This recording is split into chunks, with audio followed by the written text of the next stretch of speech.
Imagine living in a quiet neighborhood, only for one entitled neighbor to believe she owns every street, every lawn, and everyone else's life. That was Karen. Until reality caught up with her. It all started on a crisp Saturday morning, the kind of day that made you want to step outside, breathe deeply, and enjoy the quiet hum of suburban life. I had just finished mowing the lawn, the grass freshly trimmed and smelling faintly of earth and sun, when I noticed her, Karen. She was standing at the corner of the street, arms crossed, tapping her foot, and scanning the neighborhood like a self-appointed queen surveying her kingdom. She wore oversized sunglasses and a sun hat that made her look like she had stepped out of a low-budget drama about entitlement. I waved politely, thinking maybe she just wanted to chat, but she didn't wave back. Instead, she let out a sharp sigh and muttered something under her breath that sounded suspiciously like disdain.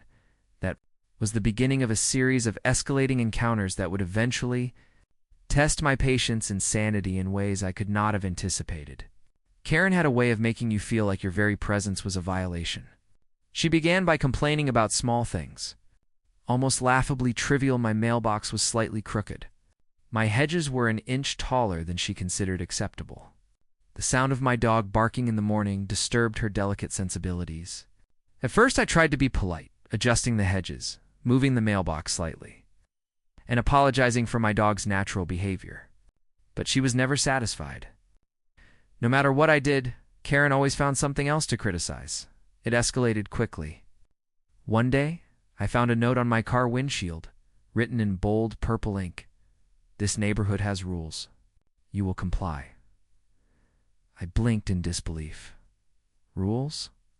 I had lived here for years and had never received any official documentation of neighborhood regulations beyond the usual HOA guidelines, all of which I had meticulously followed. I tried ignoring it, thinking perhaps it was a one-time rant. But the next day, she parked her oversized SUV across my driveway while I was unloading groceries, staring at me as if daring me to confront her. I hesitated. Confrontations with Karen were always a gamble. She thrived on drama, escalation, and intimidation. I decided to document everything. Every interaction, every note, every parking violation she committed became a record. Photos, videos, timestamps, all meticulously organized. I started noticing patterns. She thrived on public displays, intimidation, and the expectation that neighbors would submit to her perceived authority. She never approached things calmly. Every complaint, every interaction was designed to provoke, to dominate, to assert control over everyone else's life. I realized quickly that fighting her with anger or confrontation would be useless. Preparation and evidence were my only tools. Then came the HOA meetings. Karen had secured a seat on the council, giving her the veneer of legitimacy she craved. She would sit in the center, arms crossed, glaring at everyone who dared speak, dictating the flow of conversation as if she were a queen, dispensing judgment.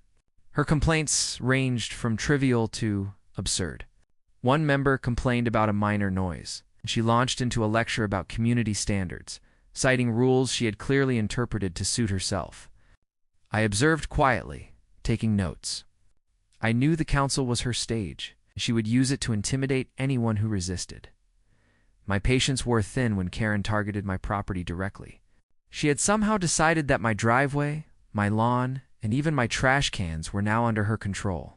She would move cones I placed to protect my space, leave threatening notes about cleanliness and appearances, and even attempt to call the city claiming I was violating ordinances that did not exist.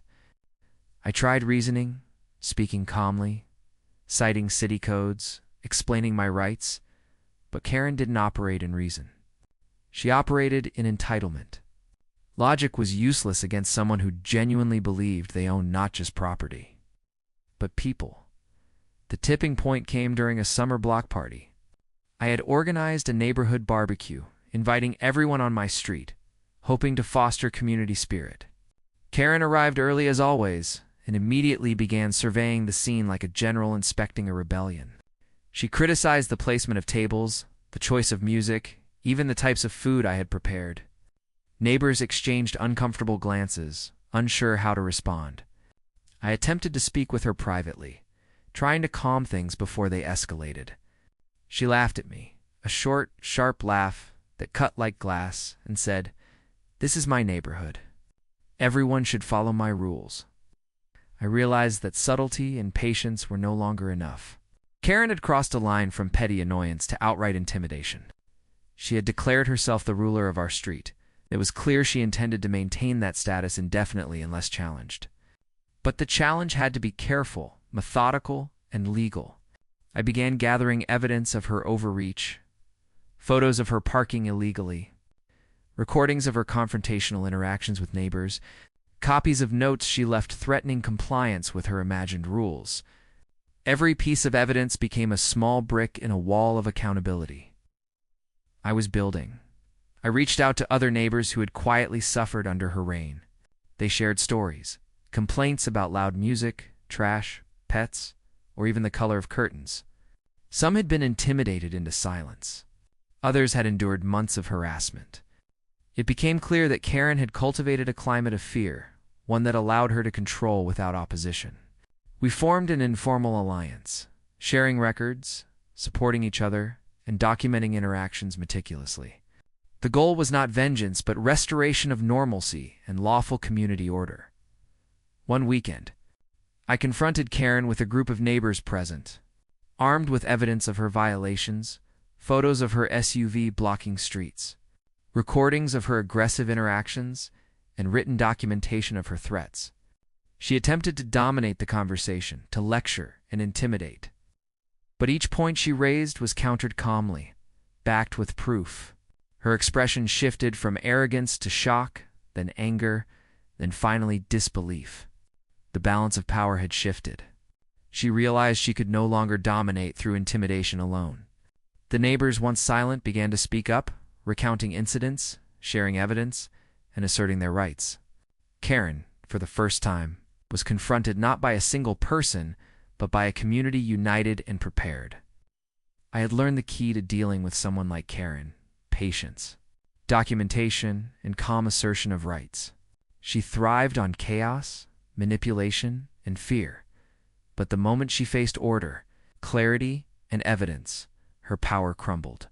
The neighborhood, once paralyzed by her entitlement, began to breathe again. Laughter returned to streets. Lawns were used freely. And for the first time in years, residents felt safe, asserting their own space. Karen, who once believed she owned everything, was now constrained by the law, community support, and the undeniable proof of her own overreach, the following week. Tension in the neighborhood reached its peak. Karen had clearly realized that the subtle pushback from residents was no longer optional. It was a coordinated, unstoppable response. She paced across her driveway in the early morning sun, muttering into her phone, presumably plotting her next move. I observed from my porch, notebook in hand, documenting every gesture, every word, every vehicle movement. Every action would be evidence if needed. I knew that confronting entitlement with anger would only escalate things. Confronting it with preparation and precision was the only path to victory. On Thursday, the HOA scheduled an emergency meeting to address the escalating conflict. Karen arrived early, as always, taking her usual commanding seat at the center of the table. She smirked at the sight of the growing group of neighbors, ready to confront her with documented incidents. I remained calm, letting others present their compiled evidence first. Photographs of illegally parked cars, recordings of aggressive confrontations, copies of threatening notes, each piece carefully presented, factual and unemotional. Karen's smirk faltered as the board recognized the weight of the evidence. She tried to interrupt, to dominate the discussion, but the chairperson politely reminded her to allow others to speak. For once, her voice was not the loudest in the room. Each neighbor, previously silenced by fear, described incidents in clear, concise detail. There was no exaggeration, no dramatics, just facts. Karen attempted to argue, citing rules she had interpreted in her favor. But each point was countered with official ordinances, HOA guidelines, and documented proof of her repeated violations. The room, once under her spell of control, was now united, deliberate, and empowered by the end of the meeting. The HOA had no choice but to issue formal warnings to Karen, She could no longer claim dominance over the neighborhood. Any further harassment would result in fines, and repeated violations could lead to legal action.